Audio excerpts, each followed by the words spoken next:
como seria a minha vida se eu tivesse tomado decisões diferentes? Onde é que eu poderia estar agora? Você já fez esse tipo de reflexão?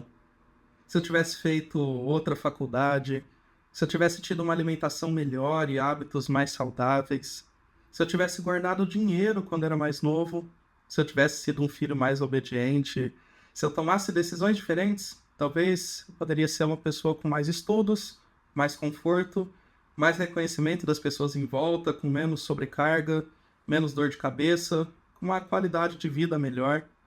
Enfim, muitas pessoas passam boa parte da vida caindo nessa armadilha de buscar ser a melhor versão de si mesmo.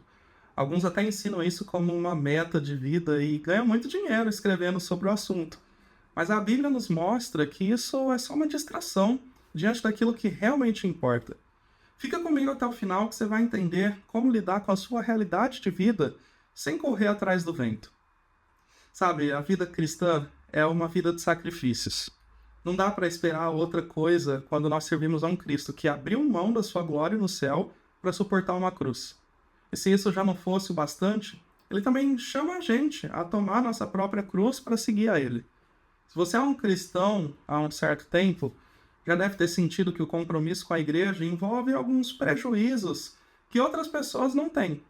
Só o fato de ter que abrir mão do seu descanso todo domingo para frequentar reuniões e ainda ter que fazer vários serviços voluntários em nome de Deus já é um prejuízo no ponto de vista humano. Além de não ganhar nada, você ainda precisa compartilhar os seus bens para ajudar aqueles que não têm, ofertar dinheiro todo mês para manter a obra de Deus também. E quem está envolvido com algum tipo de liderança na igreja, então, ainda sofre com desgaste emocional, quando precisa lidar com problemas pessoais de outras famílias que não é a dele, aconselhar irmãos que querem ajuda, e também irmãos que acham que não precisam de ajuda. Existe aquela sensação constante de que pode acontecer algum desastre na vida de algum membro da igreja e o seu celular vai tocar a qualquer momento do dia porque vão te pedir ajuda.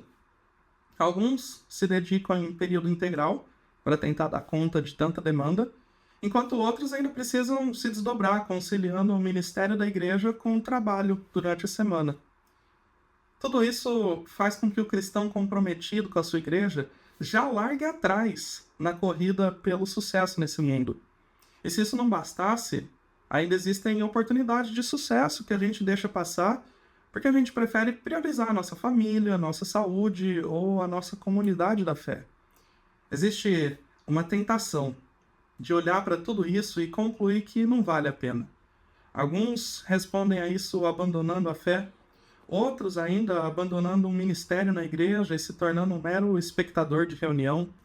Outros buscam trocar de igreja por conveniência para ter menos cobrança, menos trabalho, uma infraestrutura melhor ou mais relevância no ministério. E essa tentação é muito perigosa, porque ela convida a gente a traçar uma meta de vida muito superficial, baseada só na conveniência. E então são decisões que só duram enquanto não surge uma alternativa mais conveniente. Não existe uma motivação mais profunda senão o meu bem-estar, a minha qualidade de vida. Isso é natural, por exemplo, no mercado de trabalho. Se eu recebo uma oferta de salário melhor, ou a oportunidade de trabalhar num lugar mais perto, ou que me oferece um serviço remoto, por exemplo, é natural que eu aceite essa proposta se ela for melhor para mim. Mas Cristo nos ensina em João capítulo 10 que um pastor de ovelhas contratado realmente trabalha pensando no seu bem-estar, e ele foge quando o perigo aparece. Desde os tempos bíblicos, o mercado de trabalho funciona dessa forma.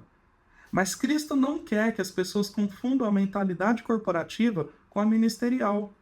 O pastor de ovelhas, que é chamado de bom pastor, é aquele que dá a vida pelas ovelhas em vez de fugir daquilo que ameaça a sua integridade física. Jesus assumiu esse papel quando foi crucificado pelos nossos pecados. E agora ele espera que nós imitemos esse espírito sacrificial durante a nossa vida cristã também. É verdade que existe um limite entre o sacrifício e a irresponsabilidade.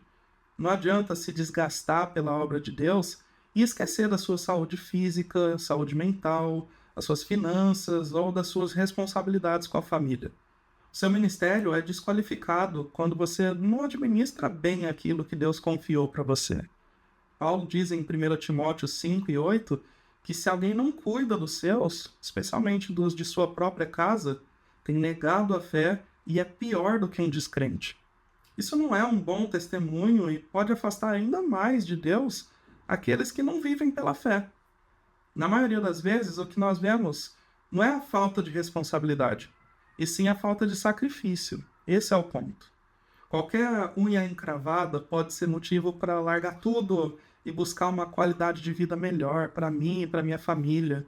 Ou em se tratando de igreja, a gente busca um salão com uma infraestrutura melhor para deixar as crianças mais à vontade, ou para poder tocar um instrumento que sequer existia na igreja antiga, mais simples, ou por qualquer outro motivo que parece ter uma motivação nobre. É possível, sim, ter certeza do nosso propósito como cristão num ambiente mais luxuoso, mais tranquilo. Mas essa certeza fica ainda mais nítida quando tudo que a gente tem é aquela igrejinha, sabe? Com um ambiente simples e irmãos cheios de problemas para apresentar para gente. Porque se a gente está disposto a encarar essas inconveniências, é porque a gente sabe por que está ali. E a gente corre um risco muito menor de estar iludido com coisas passageiras. No final das contas, a gente tem muitas alternativas para seguir na vida.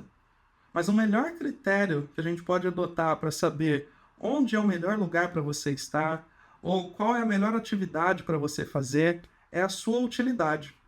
O melhor lugar é onde você pode ser mais útil a Deus e ao seu povo.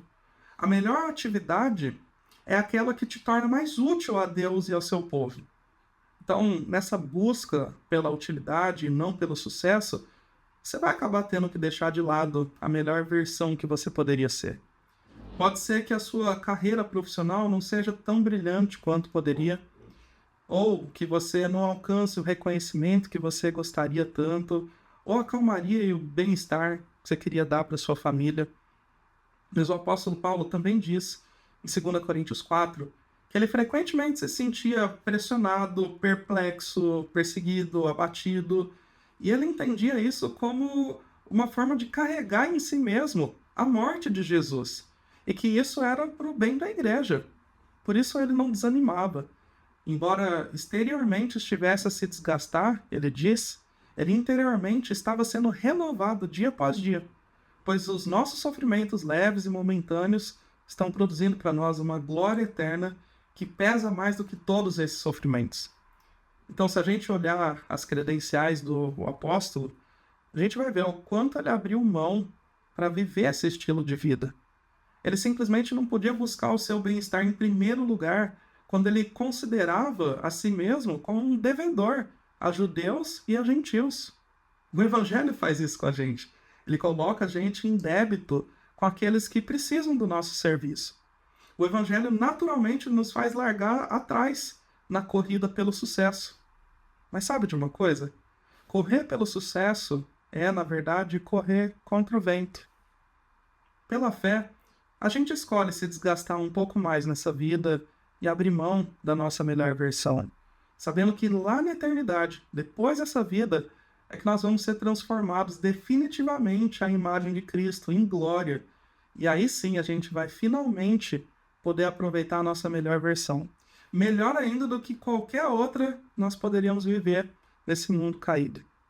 Que Deus abençoe a sua vida e te ajude a identificar como você pode ser mais útil a Ele e ao seu povo. Um abraço e até a próxima.